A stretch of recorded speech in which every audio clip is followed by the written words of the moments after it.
সুপ্রিয় দর্শক, বহু প্রতীক্ষার পর আরজিকর কাণ্ডে ধৃত মূল অভিযুক্ত সঞ্জয় রায়কে দোষী সাব্যস্ত করেছেন শিয়ালদহ আদালতের বিচারপতি অনির্বাণ দাস।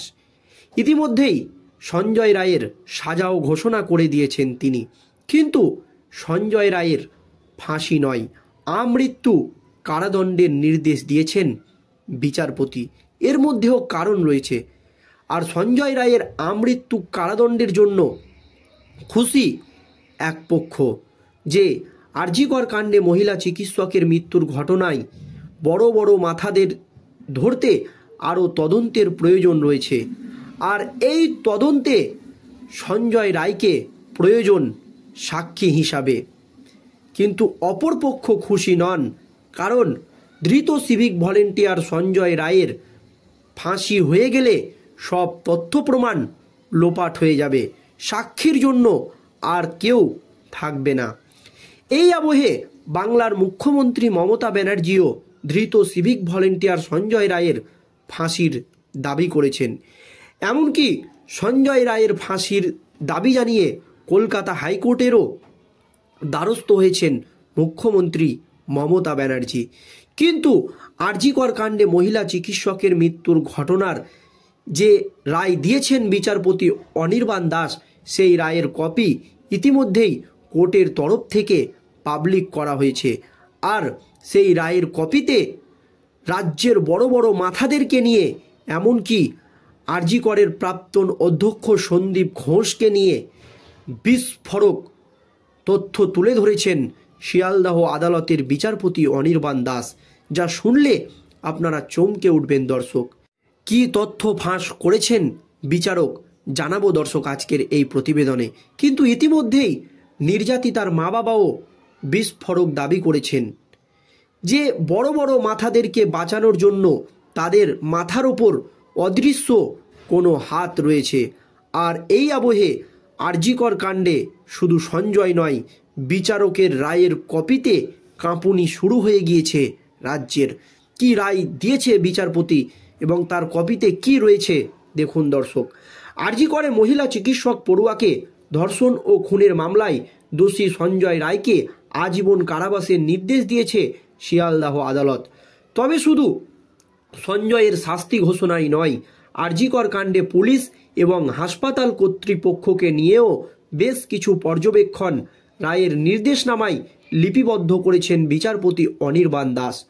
পুলিশি তদন্তে কোথায় কোথায় খামতি থেকে গিয়েছে, হাসপাতাল কর্তৃপক্ষের ভূমিকায় কোথায় গাফেলতি রয়েছে, তাও উল্লেখ করেছেন বিচারক। রায়ের নির্দেশনামায় বিচারক দাস জানিয়েছেন, ঘটনার এফআইআর রুজু করার সময়ে পুলিশের দিক থেকে বেশ কিছু খামতি থেকে গিয়েছে। নিয়মের বাইরে গিয়ে কাজ করেছেন টালা থানার এসআই সুব্রত চট্টোপাধ্যায়। লালবাজারের তৎকালীন উইমেন্স গ্রিভেন্স সেলের অতিরিক্ত ওসি রূপালী মুখোপাধ্যায়ের ভূমিকা নিয়েও সমালোচনা করেছেন বিচারক। সমালোচনা করেছেন হাসপাতাল কর্তৃপক্ষের ভূমিকা ও মহিলা চিকিৎসককে যৌন হেনস্থা এবং তাকে খুন করা হয়েছে। দেহ উদ্ধারের পর এমন মত উঠে আসা সত্ত্বেও কেন হাসপাতালের তৎকালীন অধ্যক্ষ সন্দীপ ঘোষ দেহ মর্গে পাঠানোর কথা বলেছিলেন, তা নিয়ে প্রশ্ন তোলা হয়েছে। বিষয়টি কেন সঙ্গে সঙ্গে পুলিশকে জানানো হয়নি, তা নিয়েও প্রশ্ন তুলেছেন বিচারক। বিচারক জানিয়েছেন, তথ্য প্রমাণ বলছে ঘটনার দিন অর্থাৎ গত বছর 9ই আগস্ট এসআই সুব্রত কাজে যোগ দিয়েছিলেন দুপুর 3টেয়। এরপরেই এসআই চিন্ময় বিশ্বাসের ফোন আসে তার কাছে। এসআই চিন্ময় তাকে আরজিকরের ঘটনার কথা জানান। এরপরেই তিনি আরজিকর হাসপাতালে যান। পরে রাতে টালা থানায় ফিরে এসে তিনি জানতে পারেন নির্যাতিতার বাবা থানায় অভিযোগ দায়ের করেছেন। তারপরেই এফআইআর রুজু হয়। তখন রাত 11:45, কিন্তু সেই নথিতে সময় হিসাবে উল্লেখ করা হয়েছিল সকাল 10:10, যখন তিনি নিজে থানায় উপস্থিত ছিলেন না। এসআই নিজেই যে সে কথা জানিয়েছিলেন তাও রায়ের নির্দেশনামায় উল্লেখ করেছেন বিচারক। এসআইয়ের এমন কাজকে অবৈধ বলে বর্ণনা করেছেন তিনি। নির্দেশনামায় লেখা হয়েছে, কাঠগোড়ায় দাঁড়িয়ে যেভাবে নিজের অবৈধ কাজকর্মের কথা উল্লেখ করেছিলেন এসআই, তা শুনে স্তম্ভিত হয়ে যেতে হয়। অভিযোগ দায়েরের জন্য কেন নির্যাতিতার পরিবারকে 9 আগস্ট সন্ধ্যা 6টা পর্যন্ত অপেক্ষা করিয়ে রাখা হয়েছিল তা নিয়েও প্রশ্ন তুলেছেন বিচারক। বিচারক জানিয়েছেন, ঘটনার দিন অর্থাৎ 9 আগস্ট অভিযুক্তের ফোন নিয়ে টালা থানায় রেখে দেওয়া হয়েছিল। লালবাজারের তৎকালীন উইমেন্স গ্রিভেন্স সেলের অতিরিক্ত ওসি রূপালী সেই কাজটি করেছিলেন। কিন্তু কেন সেই কাজটি করেছিলেন তা নিয়ে প্রশ্ন তুলেছেন বিচারক। তিনি জানিয়েছেন, তথ্য প্রমাণ থেকে এটা প্রমাণিত হয়নি যে কোনো ফোনে কোনো কারসাজি করা হয়েছিল। তবে রূপালী যে যুক্তি দিয়েছিলেন তা খুবই দুর্বল বলে মন্তব্য করেছেন বিচারক। নির্দেশনামায় লেখা হয়েছে, রূপালী জানিয়েছিলেন মোবাইল ফোনটি অভিযুক্তকে ফেরত দিয়ে দেওয়ার হয়েছিল, পরে গ্রেপ্তারির সময় বাজেয়াপ্ত করা হয়েছিল সেটি। কলকাতা পুলিশ অভিযুক্তকে আটক করার পরেও কেন সেই কাজ করেছিলেন রূপালী তা তার বোধগম্য হয়নি বলেই জানিয়েছেন বিচারক। বিচারক জানিয়েছেন, দেহ উদ্ধারের পর সিনিয়র চিকিৎসক সুমিত রায় তপাদারি প্রথম ব্যক্তি যিনি মনে করেছিলেন মহিলা চিকিৎসককে যৌন হেনস্থা এবং তাকে খুন করা হয়েছে।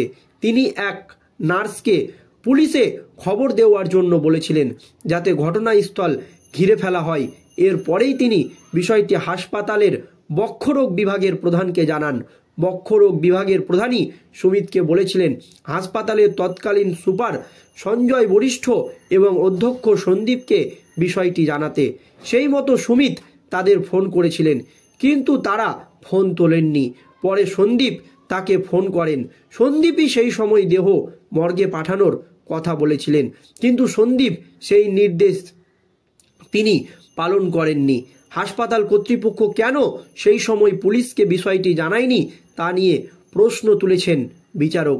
নির্দেশনামায় লেখা হয়েছে, এটা বাস্তব যে ময়না তদন্ত না হওয়া পর্যন্ত মৃত্যুর কারণ বলা সম্ভব নয়, কিন্তু চিকিৎসক হওয়া সত্ত্বেও ওই মৃত্যুকে কেন অস্বাভাবিক মৃত্যু হিসাবে বিবেচনা করে পুলিশকে বিষয়টি জানালেন না তারা, এই প্রশ্ন কিন্তু উঠে গিয়েছে।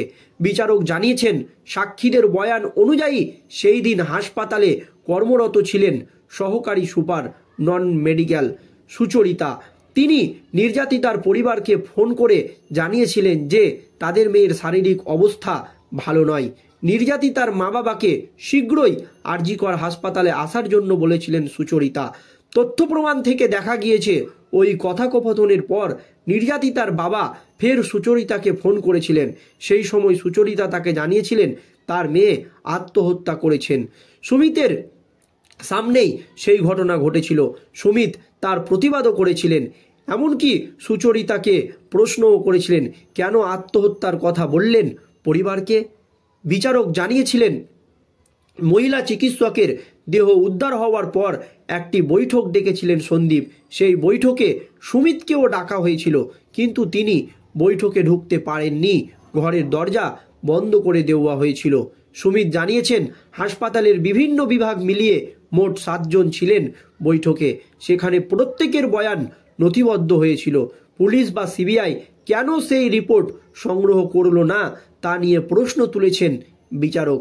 বিচারক জানিয়েছেন, বিচার পর্বের সময়েও তা আদালতে জমা করা হয়নি।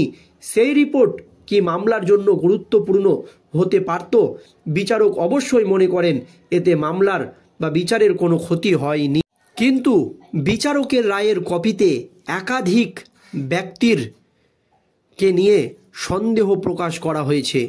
তাহলে সঞ্জয় রায়কে বাঁচিয়ে রাখলে কি আরও বড় বড় মাথাদের নাম উঠে আসতে পারে? সেই জন্যই কি সঞ্জয় রায়ের ফাঁসির সাজা ঘোষণা করলেন না বিচারক? আরও কি গভীর তদন্তের প্রয়োজন রয়েছে? এই রকম একাধিক প্রশ্ন কিন্তু উঠে গিয়েছে। কিন্তু সঞ্জয় রায়ের মৃত্যুদণ্ড হলে অথবা ফাঁসি হলেই কিন্তু সব তথ্য প্রমাণ লোপাট হয়ে যাবে। সেই জন্যই বড় বড় মাথারা কি সঞ্জয় রায়ের ফাঁসি চাইছে? জানাবেন আপনাদের মতামত দর্শক।